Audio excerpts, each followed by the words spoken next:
ഇവന് ഫുഡ് കൊടുക്കാൻ തുടങ്ങിയതിൽ എനിക്ക് ഭയങ്കര ഇഷ്ടപ്പെട്ട ഒരു കാര്യം എന്തായിരുന്നെന്ന് അറിയോ?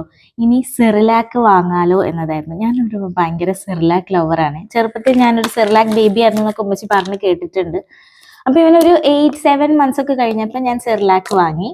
അത് റൈസ് ആയിരുന്നോ എന്താ ഫ്ലേവർ ഞാൻ ഓർക്കണില്ല. സങ്കടകരം, അവനത് ഇഷ്ടപ്പെട്ടില്ല. അപ്പൊ എനിക്ക് ഭയങ്കര സങ്കടമായിരുന്നു. ഇനി ഞാൻ സെറിലാക്ക് കഴിക്കാൻ എന്ത് ഇവൻ കഴിക്കുന്നില്ല. ഒറ്റയ്ക്ക് വാങ്ങി കഴിക്കാൻ മാത്രം ഭ്രാന്തൊന്നുമില്ല, പക്ഷെ ഇവൻക്ക് വാങ്ങുമ്പോൾ അതിനോടൊപ്പം കഴിക്കാമല്ലോ എന്നൊക്കെ ആയിരുന്നു ഞാൻ കരുതിയിരുന്നത്. അങ്ങനെ ആ ഒരു പാക്കറ്റ് ഞാൻ അപ്പോഴപ്പോഴൊക്കെ തിന്ന് തീർത്തു. കുറുക്കിയിട്ടൊന്നല്ല, ജസ്റ്റ് പൊടിയായിട്ട് തിന്ന് തീർത്തു. വീണ്ടും ഞാൻ ഇവനെ 9 months ഇപ്പൊ സ്റ്റാർട്ട് ചെയ്തപ്പോൾ വീണ്ടും ഒരു പാക്കറ്റ് വാങ്ങി. അതിന്റെ ഫ്ലേവർ വീറ്റ് ആപ്പിൾ ചെറി ആയിരുന്നു. അതവൻ കഴിക്കുന്നുണ്ട്. ഈ കഴിച്ചുകൊണ്ടിരിക്കുന്നത് അതാണ്. എനിക്ക് ഭയങ്കര സന്തോഷമായി. ഹായ്, എൻ്റെ മോൻ സെറിലാക്ക് കഴിക്കുന്നു. ഇനി ഇതിന്റെ താഴെ വന്ന് കമന്റ് ചെയ്യേണ്ടത് അത്ര നല്ലതല്ല എന്നൊന്നും അതെനിക്കറിയാം. പക്ഷെ ഇടയ്ക്കൊക്കെ ഒരു നേരമൊക്കെ ഞാനത് കൊടുക്കും, ബാക്കി ഞാനും കഴിക്കും. അപ്പൊ ഇപ്പൊ 4 സ്കൂപ്പ് ഇടുമ്പോൾ ഒരു സ്കൂപ്പ് ഞാൻ എനിക്കിടും, എനിക്ക് കഴിക്കാൻ വേണ്ടി.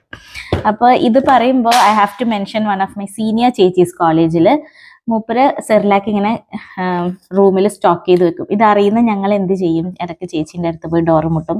ചേച്ചി ഞങ്ങൾക്ക് കയ്യിലിട്ടരും, ഞങ്ങളത് തിന്നിട്ട് വരും. Cerelac, I love Cerelac. ഇതേപോലെ ഇൻസ്റ്റയിൽ എപ്പോഴും സ്ക്രോൾ ചെയ്യുമ്പോൾ സെറിലാക്കിൻ്റെ എന്തൊക്കെയോ ഡെസേർട്സ് ഒക്കെ ഉണ്ടെന്ന് കണ്ടിട്ടുണ്ട്. ഐ ഹാവൻ ട്രൈ ചെയ്യണം. അല്ലെങ്കിൽ ഇത് വെച്ചിട്ട് തന്നെ ഞാൻ ഒരിക്കൽ ഒരു ഡെസേർട്ട് ട്രൈ ചെയ്യണമെന്ന് വിചാരിക്കുന്നുണ്ട്. I will share the recipe. ഞാനിങ്ങനെ പ്ലാൻ ചെയ്യുന്നുണ്ട് ഒരു സംഭവം. സോ ഇതേപോലെ സെറിലാക്ക് ലവേഴ്സ് ആരെങ്കിലും ഉണ്ടെങ്കിൽ കമോൺ, മെൻഷൻ ദം, അല്ലേ? മെൻഷൻ ദം.